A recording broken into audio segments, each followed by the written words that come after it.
circulatory system can be divided into two. We have the cardiovascular system and the lymphatic system. So the cardiovascular system is the system, as the name implies, cardio and vascular. It's a system consisting of the heart and the blood vessels. The lymphatic system is a system consisting of the lymphatic vessels and the lymph nodes. So that is the circulatory system. So we said the circulatory system can further be divided into two: the cardiovascular system and the lymphatic system. We said the cardiovascular system consists of the heart and the blood vessels, while the lymphatic system consists of the lymphatic vessels and the lymph nodes. So all this will be given in details in the next lectures. So you should watch out for the next lectures, because all these systems that are listed out will be described in details in other lectures to come. So now the next system is the nervous system. The nervous system can further be divided into two. We have the central nervous system and the peripheral nervous system. The central nervous system is the nervous system that consists of the brain and the spinal cord. The brain is the center of the human body. It controls all parts of the human body.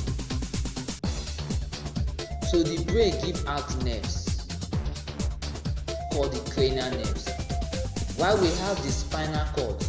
The spinal cord also give out nerves called the spinal nerve. So the peripheral system, the peripheral nervous system consists of the nerves which the brain gives out called the cranial nerves, and the nerves which the spinal cord gives out called the spinal nerves. So peripheral system consists of the nerves and what we call the ganglia. The ganglia. So now we are moving into the next system. The next system is the respiratory system. The respiratory system is a system consisting of the respiratory tract or the respiratory airway and the lungs. So in studying the systemic approach of anatomy, you can decide to study the respiratory system. When you study the respiratory system, your focus will be on the respiratory tract or the respiratory airway and the lungs. So but when you are specializing on the anatomy of the respiratory system, that branch of anatomy is called the pulmonology. That branch of anatomy, when you specialize on the respiratory system, is called the pulmonology. So now we're moving into the next system. The next system is the digestive system. The digestive system consists of the digestive tract, that is the tract running from the mouth and terminates at the anus, and the associated glands or organs that you can find. So the digestive system consists of the digestive tract. And what makes up the digestive tract? The structures which make up the digestive tract, we have the mouth. Inferior to it, we have the pharynx. Inferior to the pharynx, we have the esophagus. Inferior to the esophagus, we have the stomach. At the level of the stomach, there are other associated organs and glands such as the liver, the gallbladder, the pancreas. So these are associated structures to the digestive tract at the level of the stomach. So inferior to the stomach, we have the small intestine, and the small intestine can further be divided into three parts: duodenum, jejunum, and the ileum. Then inferior, or after this small intestine, we move into the large intestine, and the large intestine can be divided into parts. We have the cecum, we have the appendix, we have the ascending colon, we have the descending colon, we have the transverse colon, and the sigmoid colon. So after that, you move into the rectum. After the rectum, you move into the anus, which is the terminal part of the digestive system.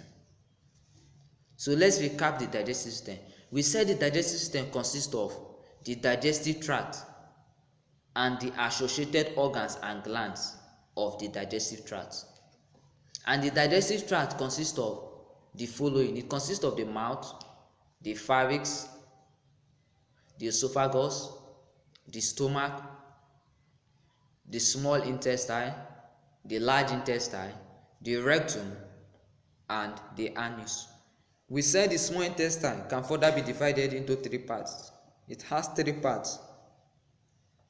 We have the duodenum, we have the jejunum, and we have the ileum.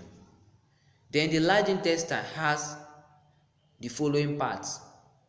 We have the cecum, we have the appendix, we have the ascending colon, we have the transverse colon, and then the descending colon and the sigmoid colon. Then after which, the next part of the digestive tract is the rectum. Then finally, the anus. So when you are studying, you are specializing on the anatomy of the digestive system. This branch of anatomy is called the gastroenterology. The gastroenterology. So that is that for the digestive system. The next system is the urinary system. The urinary system is a system that consists of the kidneys, the ureters, the urinary bladder, and the urethra. So urinary system talks about the kidneys, the ureters, the urinary bladder, and the urethra. The kidneys, these are structures that help in formation of an excretory substance called the urine. So once it forms the urine is sent through the ureter. After the urine is formed in the kidneys, they are sent through the ureters to the urinary bladder. In the urinary bladder, the urine is stored temporarily, and when it needs to be expelled, it is expelled through the urethra and out through the anus, through the penis of male and the vulva of female, or the urethra of female. So now, the next system is the reproductive system. The reproductive system consists of gonads that produce sex cells. So there are gonads in the human body that produce sex cells. In males, the gonads are the testes. And what cells do they produce? They produce the sperm cells. Then in females, the gonads are the ovaries, And what cells do they produce? They produce the egg. They produce eggs every month in a cycle called the menstrual cycle. So now we move into the next and the last system, the endocrine system. The endocrine system is a system that consists of specialized structures of the human body that produce hormones. They secrete hormones. So these are cells or tissues or organs that are specialized for producing and secreting hormones. So these organs, these structures, they are grouped as the endocrine system. So that is that for the system. So let's recap. We said that different systems of the human body, from the superficial to the deep. The first structure you find most superficial is the integumentary system, which consists of the skin and subcutaneous tissues. Then we have deep to it, the muscular system, which consists of the muscles. Then deep to it, you have the skeletal system, which consists of the bones and the cartilages.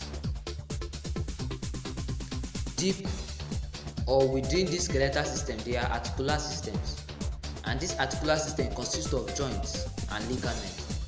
And we said the joints are points where two bones meet, and the ligaments are connective tissues that join bones to bones within the joints.